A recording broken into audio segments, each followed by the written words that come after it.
Christians ये समझते थे जी कि अल्लाह खुद इंसान में भी आ सकता है, इसमें क्या।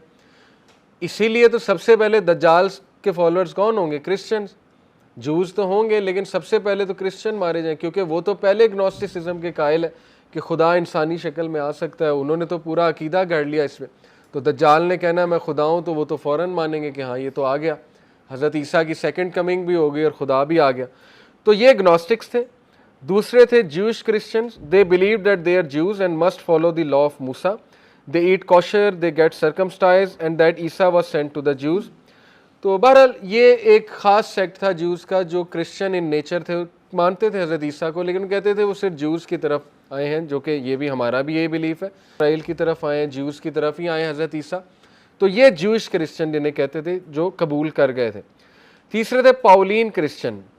सेंट पॉल एक्चुअली जीसस का जो है जीसस क्राइस्ट का डिसाइपल नहीं था, सेल्फ प्रोक्लेम्ड डिसाइपल था। एनीवे उसने क्या किया, एक नई थियोलॉजी, वो ये थी कि जीसस सिर्फ इंसान नहीं है बल्कि डिवाइन है, और उसने ट्रिनिटी को इंट्रोड्यूस किया था। ट्रिनिटी क्या है? Son, father, holy ghost. Holy ghost वो कुरान से भी दलील ले आते हैं ना, देखो रूहुल कुदस का जिक्र है तुम्हारे कुरान में है, रूह अल्लाह। तो ये क्या है? यही तो होली गोस्ट है। हालांकि रूह अल्लाह जो है वो किसको अल्लाह ने कहा? जिब्राइल अलैहिस्सलाम को कहा। वो क्या है, उसकी कैफियत क्या है, अल्लाह नोज बेस्ट। तो एनीवे ट्रिनिटी सेंट पॉल ने इंट्रोड्यूस कराई। 300 साल तक ये डिबेट करते रहे क्रिश्चियंस आपस में कि क्या ईसा अल्लाह के बेटे हैं कि नहीं है। इस डिबेट को ख़त्म किया सेंट कॉन्स्टेंटाइन ने और मुसल्लत किया। उसने तमाम पादरियों को बुलाया, जिसने डिसएग्री किया उसने कत्ल करा दिया, जो एग्री किया उसको उसने ज़िंदा छोड़ा। इसीलिए तो उसको बहुत बड़ा ये मानते हैं, रोमन एम्परर था ना सेंट कॉन्स्टेंटाइन। रोमन्स ने क्रिश्चियनिटी जब कबूल की तो उनसे हज़म नहीं हुई हज़रत ईसा की असल टीचिंग्स, तो वो चाहते थे कि उनको मोल्ड करके अपनी मज़हब जैसा बनाए। तो उसके लिए फिर बेहतरीन ट्रिनिटी था कि ये हमारे उसको सपोर्ट कर रही है, हमारे पिछले डॉक्ट्रीन को लोगों से भी हज़म हो जाएगी।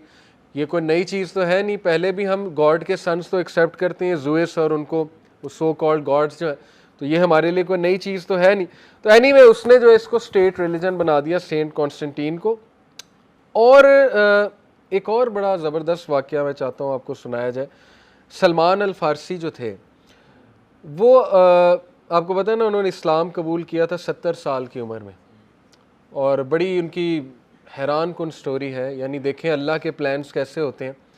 हम तो सोच भी नहीं सकते एक इंसान जो है वो एज ए स्लेव बिक जाए एक मार्केट में। ये एज ए स्लेव बिक गए थे ना, और कई साल ये मदीना में रहे उस नबी के इंतज़ार में, सच्चे नबी के। इनकी स्टोरी ये है कि he was the son of a priest in Iran. ये पादरी के बेटे थे सलमान अल फ़ारसी, और इनका बाप जो था इसकी ज़िम्मेदारी थी कि वो एक फ़ायर को लिट करता था और 24 घंटे इंश्योर करता था फायर जलती रहे, क्योंकि ज़ोरास्ट्रियंस का बिलीफ है ना कि इटरनल फायर है, गॉड की तरफ से ही जलती रहेगी, जब तक ये जलती रहेगी हम ठीक हैं, हमारा उरूज है। एनीवे उसकी जो है ना ये जिम्मेदारी होती थी। तो एक बार सलमान अल फ़ारसी ने कहा कि on the way to the temple there was a monk who had this small monastery and he would be worshipping, praying all day and night, and it intrigued him that the person had a different religion. तो बस उन्होंने देखा कि रास्ते में एक monastery थी, वहाँ पे एक पादरी बैठा होता था, उनको उसकी इबादत बड़ी पसंद आई, तरीका अच्छा लगा, इंट्रीग हुए, क्यूरियोसिटी से पूछा कि आप मुझे बताएं आपका क्या रिलीजन है।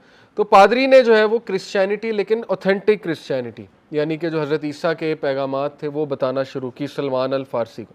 सलमान अल फ़ारसी जो है उनको एहसास हो गया कि बुत परस्ती गलत है, और उन्होंने उस पादरी की बात मानते हुए क्रिश्चियनिटी को सीक्रेटली कबूल कर लिया। उनके वालिद को पता लगा, वालिद ने टॉर्चर किया, लॉक किया, इवन कत्ल करने की कोशिश की। बहरहाल सलमान अल फ़ारसी भाग गए शाम में, सीरिया में। सीरिया में जब वो गए, सीरिया आपको पता है लैंड ऑफ क्रिश्चियनिटी था, और उस दौर में क्रिश्चियंस मौजूद थे ऐसे, जैसे वर्का बिन नौफल जो है, पता है ना आपको, वो भी ऑथेंटिक वो हज़रत ईसा की फॉलोइंग पे थे, इब्राहिमिक रिलीजन पे थे, वर्का बिन नौफल। एनीवे सलमान अल फ़ारसी वहाँ एक मोनास्ट्री में उन्होंने पनाह ली सीरिया में जाके, और वहाँ पर उनके कई उस्ताद रहे। एक उस्ताद मर जाता था तो दूसरा मर जाता था, तीसरा। वो उन्हें जाने से पहले कहता था कि इनके साथ जुड़े रहो। अब जो उनका चौथा जो था ना उस्ताद, फोर्थ मॉन्क जो था, he was about to die, और मरने से पहले उसने बताया सलमान अल फ़ारसी को कि my companions who sent you eventually over to me, I don't know any one remaining upon our understanding of Christianity, but you are in a special time when the chosen messiah is upon us. उसने कहा कि मेरे बाद अब शायद उस understanding पे कोई ना हो, लेकिन तुम हो और तुम्हें मैं उस चोजन मसाया के साइंस बताता हूँ। तो 3 साइंस उस पादरी ने बताए। उन्होंने पूछा क्या है, तो पादरी ने 3 साइंस बताए। Number 1, he shall appear in the land full of dates. वो ऐसे इलाके में आएगा जहाँ खजूरें बहुत ज़्यादा हैं। Number 2, he shall have a physical mark on his back which is the seal of the prophecy. Number 3, he will accept gifts but never charity. वो गिफ्ट्स कबूल करेगा लेकिन सदका और खैरात कभी कबूल नहीं करेगा। अब यहाँ पे सलमान अल फारसी को 50 साल के थे।